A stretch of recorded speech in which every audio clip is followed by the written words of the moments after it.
gentlemen. Coach, whenever you're settled, if you could, just some opening statement on today's game. Thank you.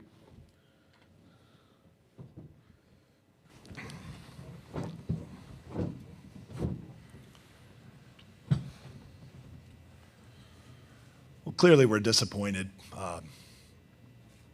We didn't come here to lose. We came here to compete, and for stretches of the game, we did just that.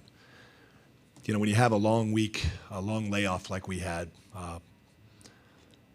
you make choices as a coach, and we limited contact and probably didn't do a good enough job of emphasizing rebounding for the last week. That's on me. You know, you make decisions. I thought our first shot defense tonight was terrific. We weren't able to capitalize with the rebound. We've been a fairly sound defensive rebounding team for the second half of this season. It's something we placed a great emphasis on.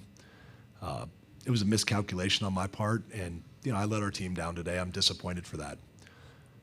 That being said, 29 wins, you know, making the first ever appearance in the NCAA tournament for High Point University special. I don't want to take away from these guys in this great season dwelling on one game where I didn't do a good enough job having them ready.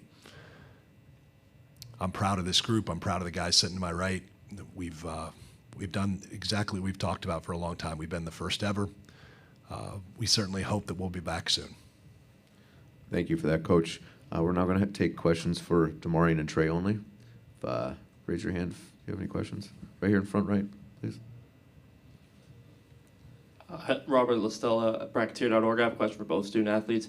Demarion, Coach Huss obviously helped your game this season. What exactly kind of did he do to help you bounce back to what you were doing at GWU?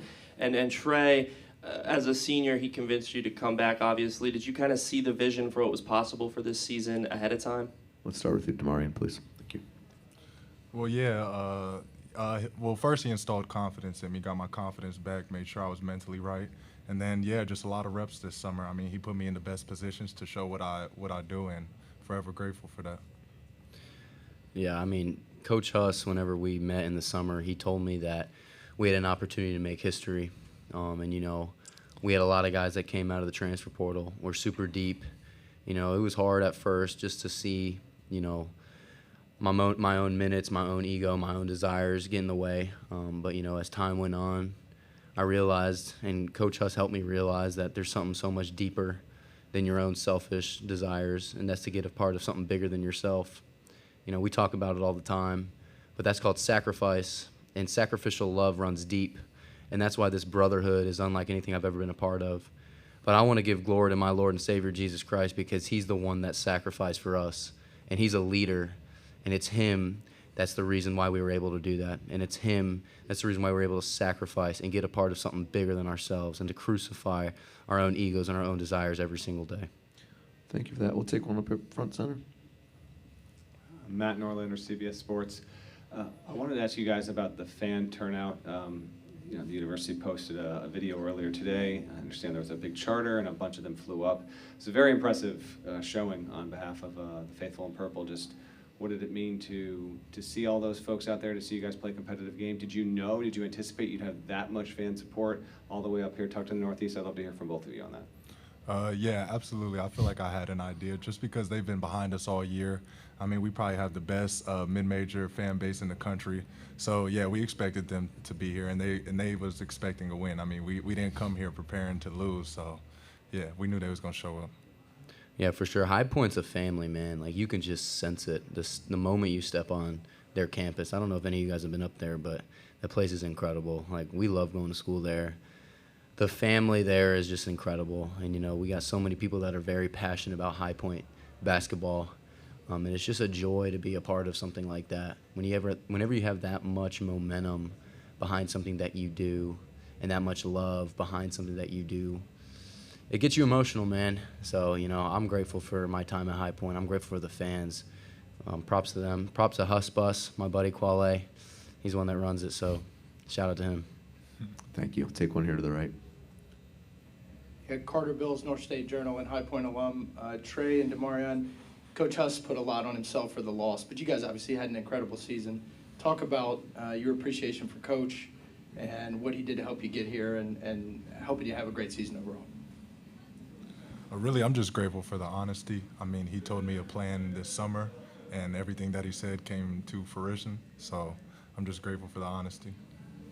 Yeah, I'm just grateful that I was able to be a part of something big.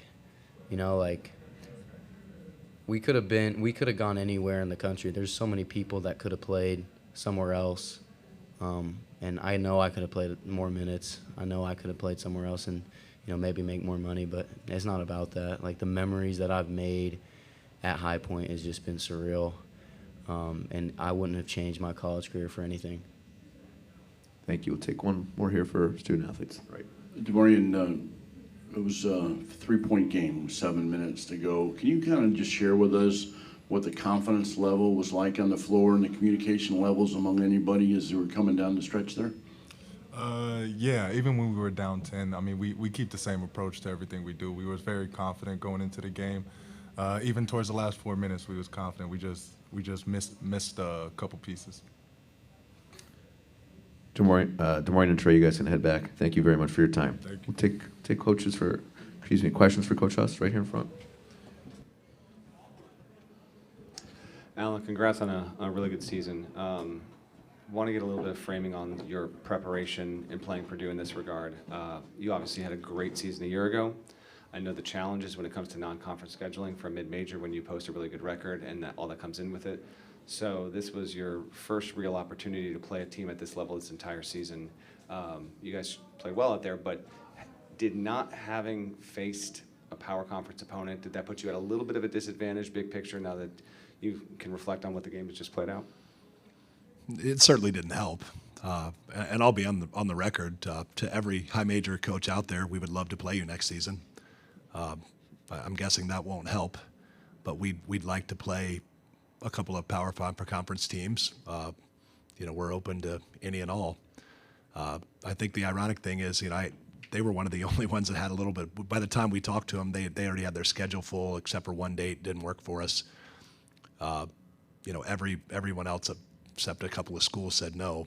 It's probably a combination of a number of things. I'd say, we had the last bye before the regular season, before the conference tournament, so we were off for the better part of a week. Played 3 games, not to the best of our ability. We lost our rhythm a little bit. Then we got another whatever it was, 8 or 9 days off.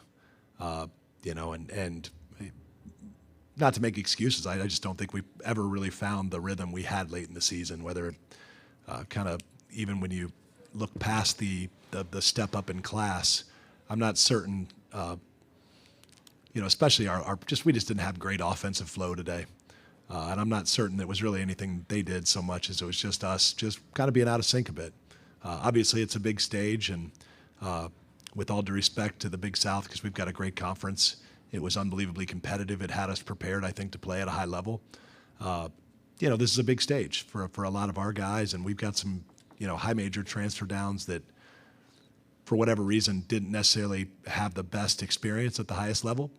And for those guys that have a little bit of a chip on their shoulder and want to prove that they can play at this level, they came out here and maybe they pressed a little bit too. But like I said, I think our plan was good enough defensively, and we just kind of lacked flow. And if we couldn't run, the best thing we do is play in transition. We couldn't defensive rebound today, or didn't defensive rebound today, and that really kept us out of transition. We were taking the ball out of bounds, and when we get the ball off the backboard and play fast break basketball and play unselfishly, we're difficult to defend. Thanks, Coach. Top front right here. Robbie Listella, Brackets.org. Alan, you guys retained a bunch of seniors and not just seniors, players in general heading into this season. Do you think that's kind of reflective of the culture you've built at High Point and the way that you retain them? Is that something you can replicate? We certainly hope so. We've got a number of guys that have got additional eligibility. We hope they use it with us. I would tell you that for the rest of the country, this is probably a little bit unique to hear. But unless you can come experience High Point, you probably don't understand how good these kids have it. And there's been some things on social media that show the things at High Point, but the things are just that. They're just things. We actually, every time we have a student athlete make an official visit or unofficial visit, and we show them our campus, we're careful. We take them directly to our conference room in our basketball office and say, all right, I know you have sensory overload right now. You've seen the nicest campus you'll ever be on. What we need you to know right now is that if you choose High Point for those reasons, prepare to be disappointed, right? Those aren't good reasons to choose a college.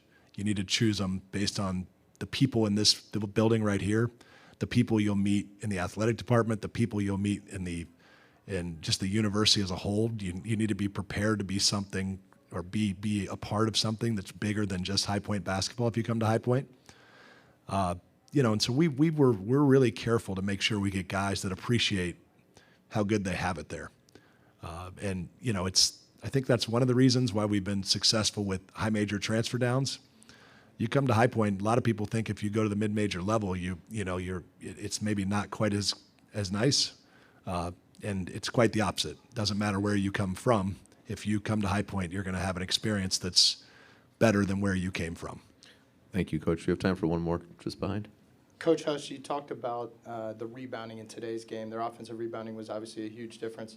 What was the chatter on the sideline in the huddle? Could your guys feel the size and length of Purdue? Yeah, I mean, I think it was, again, when you get dominated on the backboard like we did today, I don't know if it was one single thing. It was more of a series of problems. We've done a good job. We switch a lot of 1-4 ball screens.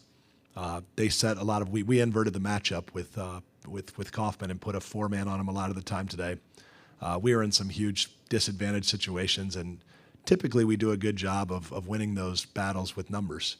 I thought we were a little passive in kind of those 50-50, 60-40 type situations, and we just watched a little bit. And all we were trying to do is just get that kind of game speed. Of pursuing the basketball game speed. We needed to get to that kind of tempo and that urgency level. And that's, aside from the offensive thing, I think you feel that in the layoff more than anything else. More than step up in class, more than anything. We were just a step slow to all the 50-50 balls. And I think you mentioned they had some plays where they had a 6'8" guy and we had a 6'2" guy. There were certainly a few of those. But you can't do anything about those. You got to win the 50-50 balls. We choose to focus on process and the things we can control, and we weren't sound enough in that area today. Thank you for your time, Coach. Congrats on a great season. Thank you. Appreciate it.